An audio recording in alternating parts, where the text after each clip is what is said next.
Magandang umaga mga kabay. So meron po akong approved repair dito mga kabay. 38867 number 10. Ayan. Ang model nito mga kabay, dito 5032 2 mode. Ayan. Bali ang function nito mga kabay ay hammer tsaka drill lang. 2 mode ang tawagin.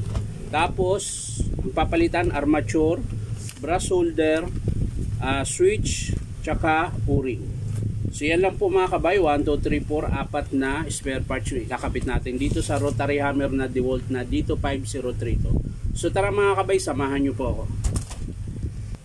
So yan na mga kabay, nakalas ko na po yung screw. Ayan. Wala pala itong laman na armature mga kabay. Oh.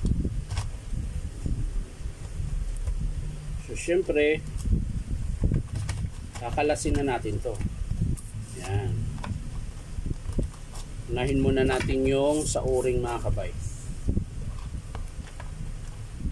Yung sa o-ring. Kakalasin muna natin yung sa o-ring. So yan mga kabay, nakalas ko na po siya. So tatanggalin lang natin yung striker nya. Tapos sisikwatin nyo lang ito mga kabay. Yung o-ring na luma. Yan. Tapos kakabit nyo po yung bago na o-ring. Ayan.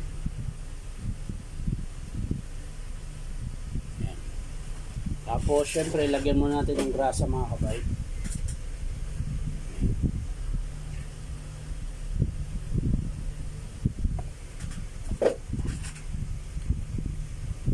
Bago natin ipasok yung striker. Yan. Tapos balik natin yung spindle niya mga kabay na luma.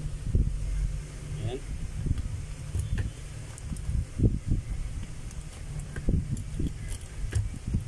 Yan. Tapos syempre yung housing. Ayan.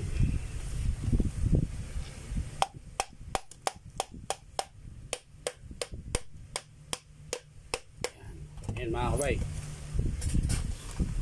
So ang susunod natin mga kabay yung brass holder. Tatanggalin natin yung brass holder mga kabay. Ayan. May screw po yan sa gilid. So kakalasin natin yung screw. Ayan. Kabilaan yan mga kabay.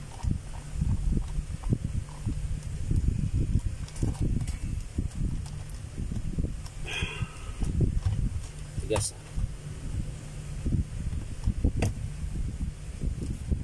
So yan mga kabay, nakabit ko na po yung armature. Ayan.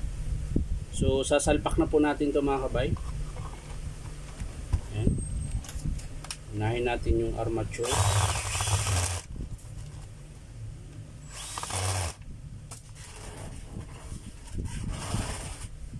Tapos syempre yung brass holder mga kabay.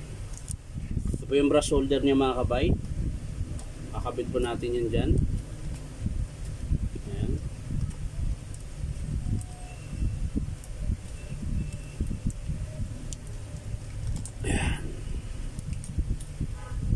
Ayaw. Okay. So yan na mga kabay. Nakabit ko na po yung brass holder. So lalagay na natin yung pinong armature. Yan, pinakalock. Yan, nakatusok lang po yan mga kabay. Yan. Didiin nyo lang. Tapos syempre yung rubber. Yan. Tapos sunod yung switch. Ayan. Kakabit natin yung switch mga kabay. So ayan mga kabay, kakabit natin yung switch. So pag kinalas nyo po yung switch mga kabay, ayan, ito. Tutusukin nyo lang po ulit. Ayan.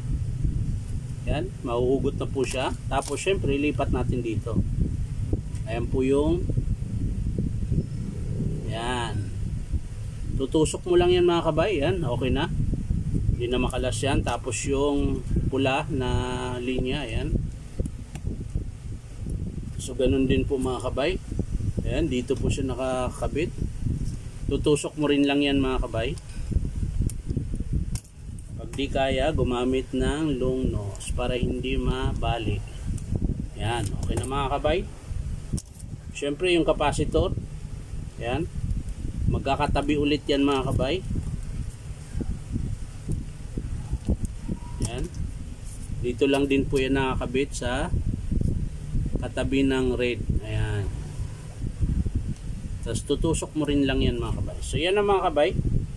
Itong dalawang screw mga kabay, yun po yung sa linya ng kuryente. Ayan, dito po yan mga kabay. Kahit naman po magkabaliktad, okay lang yan mga kabay. Ito, kahit magkapalit-palit. So ikakabit natin ito mga kabay. Ang panghigpit pala nito mga kabay, alin. Pinakamaliit na alin. Ayan. Ito po yung alin mga kabay. Burado na po yung number. Ayan, yung pinakamaliit. Yan po yung panghigpit niya. Ayan. Pero minsan mga kabay, naka ano lang siya. Phillips na maliit na screw. Ayan. O kaya flat na screw. Pero ito, nakaalin siya. So yan mga kabay, yan na po yun. Ito na yung bagong switch. Ayan. So iayos lang natin ang kabit mga kabay, para hindi po maipit yung wire. Ayan. So yan mga kabay, yan na po siya. Ayan. So pwede na nating ikabit yung armature. Ayan.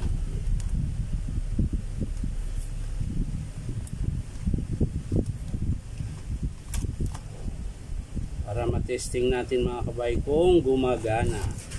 So bago natin isara mga kabay, sasaksak muna natin. I-testing natin kung gumagana.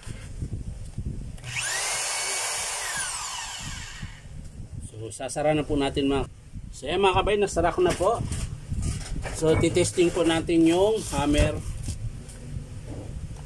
kung meron.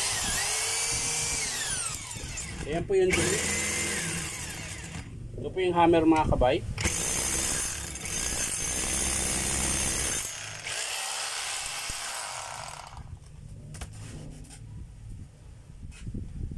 So yan lang po mga kabay. Maraming salamat sa panonood at pa-like and share na rin po. At syempre po, subscribe nyo po ito aking YouTube account na Inom Tabay. So maraming salamat mga kabay. Bye bye.